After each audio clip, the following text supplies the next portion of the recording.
Yes. Hey, Edgar Hoover on 2192. Are you familiar with this proposed group that they're trying to put together on this study of your report and other things?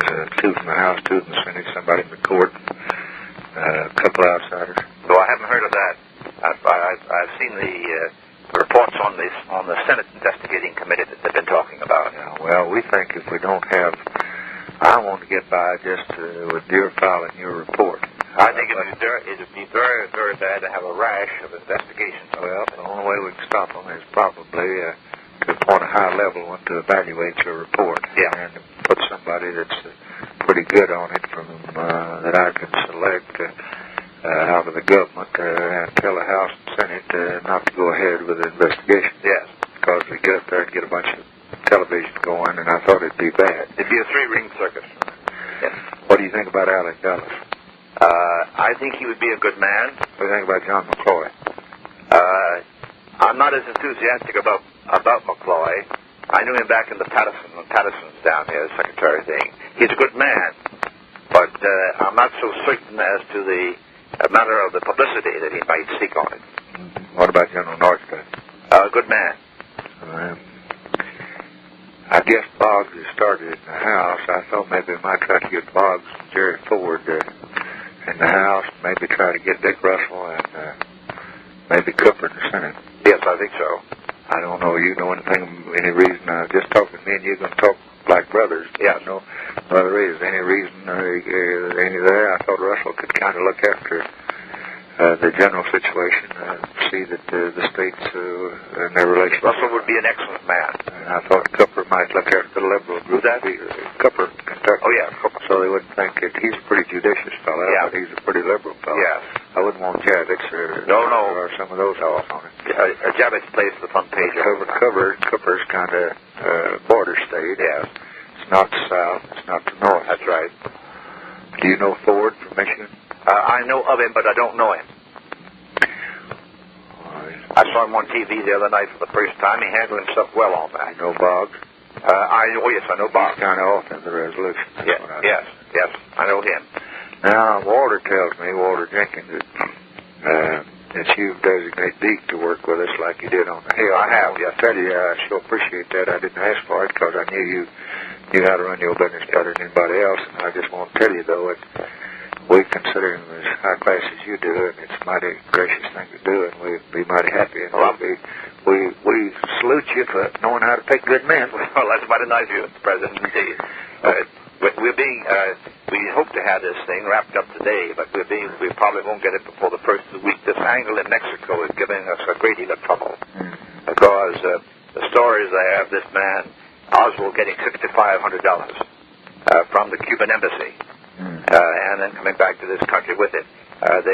We're not able to prove that fact. The information was that he was there on the 18th of September in Mexico City, and we are able to prove conclusively he was in New Orleans that day. Now then they changed the date. The story came in changing the date to the 28th of September, and he was in Mexico City on the 28th. Now the Mexican police have again arrested this woman, Duran, who's a member of the Cuban embassy, and we'll hold her for 2 or 3 more days. And we're going to confront her with the original informant who saw the money pass, so he says, and we're also going to put the lie detector test on it. Meantime, of course, Castro's hollering his head off. Can you pay attention to those lie detector tests? I would not pay 100% attention to them. All that they are is a psychological asset in an investigation. I wouldn't want to be a part to sending a man to the chair on a lie detector. For instance, we have found many cases where we've used them, and in a bank where there's been embezzlement, and a person will confess before the lie detector test is finished, more or less fearful of the fact that the lie detector test will show them guilty. Psychologically, there's that advantage, because it's a misnomer to call it a lie detector, because what it really is, it's the evaluation of the chart that is made by this machine, and that evaluation is made by a human being. And any human being can be apt to make a wrong interpretation. So I would not myself go on that alone. If, on the other hand, if this fellow Oswald had lived and had taken the lie detector test and it had shown definitely that he had done these various things, together with the evidence that we very definitely have, it would have just added that much more strength to it. There's no question but that he is the man. Now, the fingerprints and things that we have. This fellow Rubenstein down there, he has offered to take the lie detector test, but his lawyer's got to be consulted first, and I doubt whether the lawyer will allow him. He's one of these criminal lawyers from the West Coast, and somewhat like a Edward Bennett Williams type, and almost as much of a shyster. Have you got any relationship between the two here? Between Rubenstein? Yeah. No, at the present time we have not. There was a story down there that... Was he ever in his bar and stuff like that? There was a story that this fellow had been in this nightclub, this strip-tease joint that he has, but that has not been able to be confirmed. Now, this fellow Rubenstein is a very shady character, has a bad record, street brawler, fighter, and that sort of thing.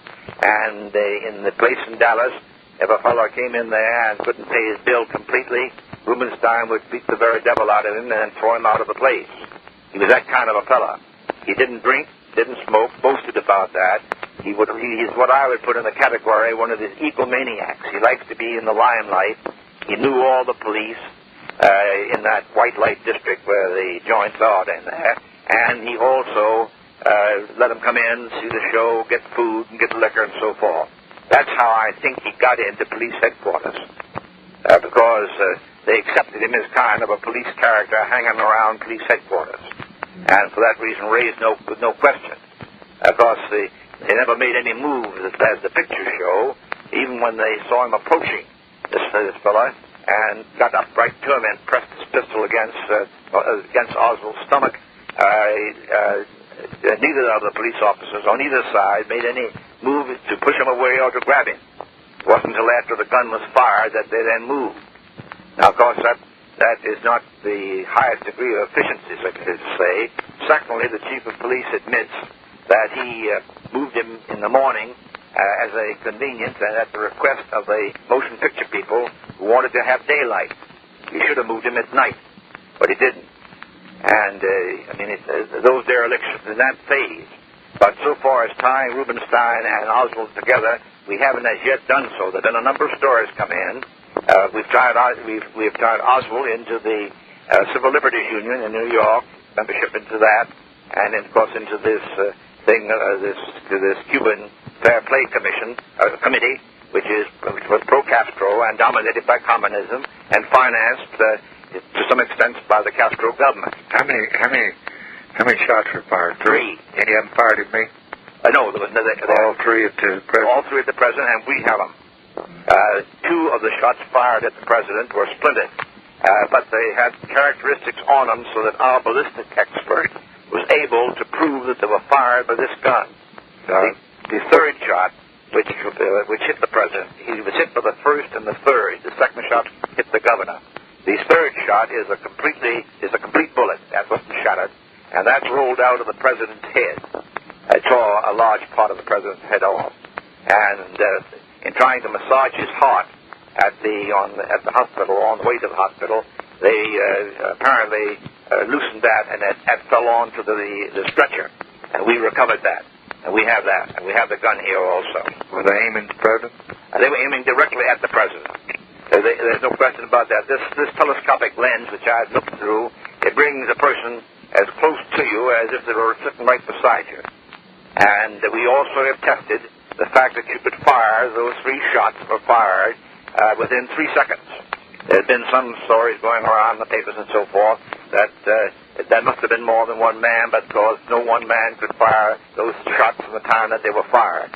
We've just proved that by the actual test that we've made. How did it happen? They hit Connolly. Connolly turned to the president when the 1st shot was fired, and I think in that turning it was where he got hit. If he hadn't turned, he probably wouldn't have got hit. I think that's very likely. When the president got hit the second one? No, the president wasn't hit with the second one. I see if Connolly hadn't been in his way. Oh yes. the president no doubt would have been hit. He's been hit 3 times. He had been hit 3 times. On the 5th floor of that building where we found the gun and the wrapping paper in which the gun was wrapped, had been wrapped, and upon which we find the full fingerprints of this man Oswald.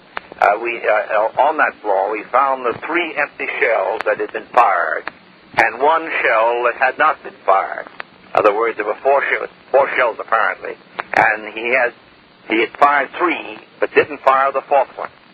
He then threw the gun aside and came down, and at the entrance of the building, he was stopped by a police officer, and some manager in the building told the police officer, well, he's all right, he works for you, you needn't hold him. So they let him go. That's how he got out. And then he got on a bus. The bus driver has identified him and went out to his home and got hold of a jacket that he wanted for some purpose and came back downtown, walking downtown, and the police officer who was killed stopped him, not knowing who he was and not knowing whether he was the man, but they were just on suspicion, and he fired, of course, and killed the police officer. Then he walked about... You can prove that? Oh, yes, we can prove that. Then he walked about another 2 blocks and went to the theater, and the woman at the theater window selling the tickets, she was so suspicious the way he was acting, and she said he was carrying a gun. He had a revolver at that time, with which he had killed the police officer. He went into the theater, and then she notified the police, and the police and our man down there went in there and located this particular man. We had quite a struggle with him. He fought like a regular lion, and he had to be subdued, of course, and was then brought out and, of course, taken to the police headquarters. But he apparently had come down the 5 flights of steps stairway from the 5th floor. So far as we found out, the elevator was not used, although he could have used it, but nobody remembers whether it was or whether it wasn't. Well, your conclusion is A, he's the one that did it. B, the man he's after was the president. C, he would have hit him 3 times except the government turned. I think that's correct. 4, that there's no connection between he and Ruby that you can detect now. And 5, whether he was connected with the Cuban operation with money you were trying to... That's what we're trying to nail down now. Because he was strongly pro-Castro. He was strongly anti-American. And he had been in correspondence, which we have, with the Soviet embassy here in Washington, and with the American Civil Liberties Union, and with this committee for fair play to Cuba. We have copies of the correspondence. So we've got it nailed down in his contact with them. None of those letters, however, dealt with any indication of violence or contemplated assassination. They were dealing with the matter of a visa for his wife to go back to Russia. Now, there's one angle of this thing that I'm hopeful to get some word on today. This woman, his wife, has been very hostile. She would not cooperate. She speaks Russian and Russian only. She did say to us yesterday down there that if we could give her assurance that she would be allowed to remain in this country, she might cooperate. I told our agents down there to give her that assurance, that she could stay in this country, and I sent a Russian-speaking agent into Dallas last night to interview her, so that we've got her now, and whether she knows anything or talks anything, I of course don't know and won't know. Where did he work in the building? On the same floor? He had access on all floors. But where was his office? Well, he didn't have any particular office. He would orders came in for certain books, and some books would be on the 1st floor, 2nd floor, 3rd floor, and so forth. But he didn't have any particular place he was stationed? No, he had no particular place that he was stationed at all. He was just a general packer of the requisitions that came in for school books from the Dallas schools there. And therefore he had access, perfectly proper access, to the 5th floor and to the 6th floor. Usually most of the employees were down on lower floors. Did anybody see him on the 5th floor? Yes, he was seen on the 5th floor by one of the workmen there before the assassination took place. He was seen there. So that we got it. Did you get a picture of him shooting? No. There was no picture taken of him shooting. What was this picture that fellow sold for $25,000? That was a picture taken of the parade and showing Mrs. Kennedy climbing out of the back seat. You see, there was no Secret Service man standing on the back of the car. usually the presidential car in the past has had steps on the back next to the bumpers, and there's usually been one on either side standing on those steps at the back bumper. Whether the president asked that that not be done, we don't know. And the bubble top was not up, but the bubble top wasn't worth a damn anyway because it made entirely of plastic. And much to my surprise, the Secret Service do not have any armored cars. Do you have a bulletproof car? Oh, yes, I do. Yes, I think I ought to have one. I think you most certainly should have one. Most certainly should. Because I have one here. We have one in New York. We use it for different purposes. I use it here for myself, and if we have any raids to make or have to surround a place where anybody's hidden in, we use the bulletproof car on that. Because you can bulletproof the entire car, including the glass. But it means that the top has to remain up. You could never let the top down. It's very limousine type. And looks exactly like any other car, but I do think you ought to have a bulletproof car. And but I was surprised the other day when I made inquiry. All that I understand the Secret Service has had 2 cars with metal plates underneath the car to take care of a hand grenade or a bomb that might be thrown out and roll along the street. Well, of course, we don't do those things in this country. In Europe, that's the way they assassinate the heads of state with bombs. They've been after General de Gaulle, you know, with that sort of thing. But in this country, all of our assassinations have been with guns. And for that reason, I think very definitely I was very much surprised when I learned that this bubble top thing was not bulletproof in any respect, and that the plastic top to it was down. Of course, the president had insisted upon that so that he could stand up and wave to the... It seems to me that the president ought to always be in a bulletproof car. It certainly would prevent anything like this ever happening again. It doesn't mean you could have 1,000 Secret Service men on guard and still a sniper can snipe you from up in the window if you are exposed, like the president was. But he can't do it if you have a solid top, bulletproof top to it, as it should be.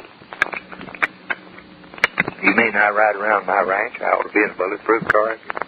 Well, I would certainly think so, Mr. President. It seems to me that car down at your ranch there, the little car that we rode around in when I was down there, I think that ought to be bulletproof. I think it ought to be done very quietly. There's a concern that is out, I think, in Cincinnati, where we have our cars bulletproof. I think we've got 4. We've got one on the West Coast, one in New York, and one here. And I think it can be done quietly without any publicity being given to it or any pictures being taken of it if it's handled properly. But I think you ought to have, because on that ranch there, it's perfectly easy for somebody to get onto the ranch. I think those entrances all ought to be guarded, though, don't you? Oh, I think by all means. I think you've got to recognize, you've got to really almost be in the capacity of a so-called prisoner. Because without that security, anything can be done. Now, we've got a lot of letters and phone calls over the last 3 or 4 or 5 days. We got one about this parade the other day, that they were going to try to kill you then. And I talked with the Attorney General about it. I was very much opposed to that marching to the White House. Well, we Secret Service has told them not to, but the family felt otherwise. Well, that's what Bobby told me, because when I heard of it, I talked with the Secret Service, and they were very much opposed to it. I was very much opposed to it, because it was even worse than down there in Dallas. You were walking down the center of the street. That's right. The center of the street. And somebody on the sidewalk would dash out. I noticed even on Pennsylvania Avenue here, I viewed the procession coming back from the Capitol, and while they had police signs along the curbstone, looking at the crowd, when the parade came along, the police turned around and looked at the parade, which was the worst thing to do. They also had a line of soldiers, but they were looking at the parade. Well, I'm going to take every precaution I can, and I want to talk to you, and I wish you'd put down your thoughts on that a little bit, because you're more than the head of the Federal Bureau, as far as I'm concerned. You're my brother and personal friend, and you have been for 25, 30 years. You have been 30 years. I know. Well, you just been having your fun. Absolutely not. So you just, I got more confidence. Absolutely not. I got no time. Your judgment, anybody in town. So you just put down some of the judgment, anybody. And we'll just put down some of the things you think ought to happen, and I won't involve you or court you